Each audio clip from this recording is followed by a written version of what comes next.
Hello students, कैसे हैं आप सभी। जो हमारा लेसन है movement and breathing of animals, उस लेसन में हम आज आगे करते हैं। तो देखिए, आज हम करेंगे ट्रू फॉल्स। तो देखिए ध्यान से, सबसे पहले ट्रू फॉल्स देखिए। ये जो पेंसिल से लिखे हुए ये बच्चों के द्वारा लिखे गए हैं, जो कि बुक से लिए गए थे टॉपिक हमारे। तो देख लेते हैं ये सही लिखे या गलत लिखे, वो भी हम यहाँ पे क्लियर कर लेंगे। तो सबसे पहले देखो, जो पहला ट्रू फॉल्स है, स्नेक हैव वीक मसल्स।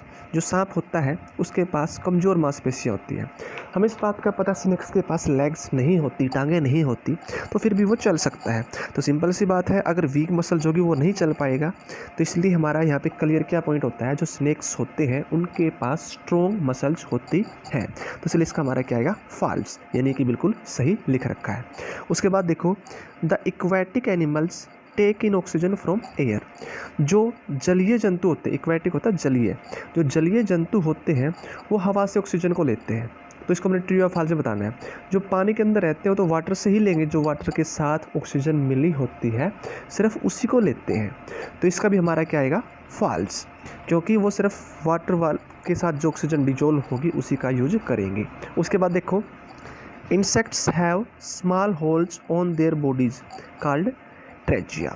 जो कीट होते हैं उनकी बॉडी के ऊपर छोटे छोटे छेद होते हैं, जिसको हम क्या बोलते हैं, ट्रेचिया। तो इंसेक्ट में ऐसा नहीं होता, तो इसका भी हमारा क्या आएगा, फॉल्स ही आएगा। उसके बाद देखो, penguins and ostriches are flightless birds. जो शुतुरमुर्ग है और पेंगुइन है, ये दोनों के दोनों फ्लाइटलेस, यानी जो उड़ नहीं सकते। तो पक्षियों की उस कैटेगरी में आते हैं जो उड़ नहीं सकते। तो ये हमारा बिल्कुल सही है। तो इसका हमारा क्या आएगा, ट्रू। क्या आएगा इसका हमारा, ट्रू। और लास्ट देखो, ऑल इंसेक्ट्स फ्लाई। सभी कीट उड़ सकते हैं। तो ऐसा तो पॉसिबल नहीं है, सस्पेंस तो कहीं ना कहीं, अपवाद तो कहीं ना कहीं हो सकता है। तो इसका क्या आएगा हमारा, फॉल्स, सभी कीट नहीं उड़ सकते। उसके बाद देखो हमारे आगे आगे हम करते हैं गिव वन वर्ड। तो देखिए, गिव वन वर्ड करेंगे हम। सबसे पहला देखो हमारा, this helps duck to move in water. यानी हमने उसके बारे में बताना है, उस पार्ट के बारे में बताना है जो बत्तख की सहायता किस में करे, वाटर के अंदर उसकी मूवमेंट में हेल्प करे। तो उसके जो वेब्ड फीट होते हैं, यहाँ पे ई आएगा, वेब्ड फीट होते हैं, वो उसकी हेल्प करें किसके अंदर, वाटर के अंदर मूवमेंट करने में। नेक्स्ट देखो, this body part help a rabbit to run. इन खरगोश का कौन सा अंग उसकी दौड़ने में सहायता करता है, देखो पैडिड टॉयस। जो उसका पंजा होता है खरगोश का, वो उसकी दौड़ने में काफ़ी सहायता करता है। उसके बाद देखो, an octopus moves with its help. जो ऑक्टोपस होते हैं वो किसकी हेल्प से चल सकते हैं, तो वो देखो होते हैं टेंट्रैक्स, ठीक है। उसके बाद देखो next, holes on the bodies of insects. जो कीट होते हैं उनके सतह के ऊपर जो छेद होते हैं उनको क्या बोलते हैं, उनको बोलते हैं हम स्पाइरिकल्स या स्पाइरिकल्स, जो भी आप वर्ड यूज करते हैं, स्पेलिंग हमारी ये होगी। उसके बाद देखो, reptiles that does not have limbs. जिनके, वो रेप्टाइल्स जिनके लिम्स नहीं होते, एक तरह से पैर बोल सकते हो, नहीं होते, वो कौन से हैं, वो क्या है हमारा, सिर्फ और सिर्फ स्नेक है। उसके बाद देखो, इसके अलावा हम कर लेते हैं टिक द करेक्ट ऑप्शन। जो सही आंसर होगा हमने उस पर टिक करना है। तो देखो ध्यान से, फर्स्ट हमारा, animals on land blanks types of limbs. यानी जो जंतु धरती के ऊपर रहते हैं उनको के पास कितने टाइप के लिम्स होते हैं, उनके पास सिर्फ और सिर्फ 2 टाइप के लिम्स होते हैं। कौन कौन से, फोर लिम्ब और हिंद लिम्ब।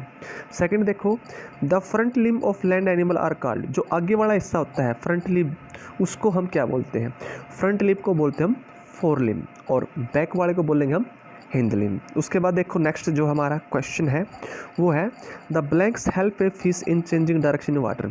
पानी के अंदर मछली की कौन सहायता करता है उसकी दिशाओं को बदलने में। देखो, गिल्स की हेल्प से तो वो सांस लेते हैं, स्केल्स उनकी बॉडी स्ट्रक्चर होती है, तो उनके पास उनकी टेल फाइन, पूंछ वाला हिस्सा होता है, वो उनकी हेल्प करेगा डायरेक्शन चेंज करने में।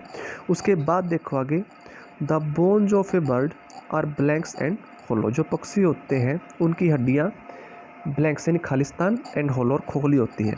तो हड्डियाँ कैसी होती हैं उनकी, हैवी, भारी तो नहीं होती, स्ट्रॉन्ग, मजबूत भी नहीं होती, वो होती लाइट यानी कि हल्की होंगी, जिसकी वजह से वो आसानी से उड़ सकते हैं। फिर बात करेंगे हम टेडपोल की।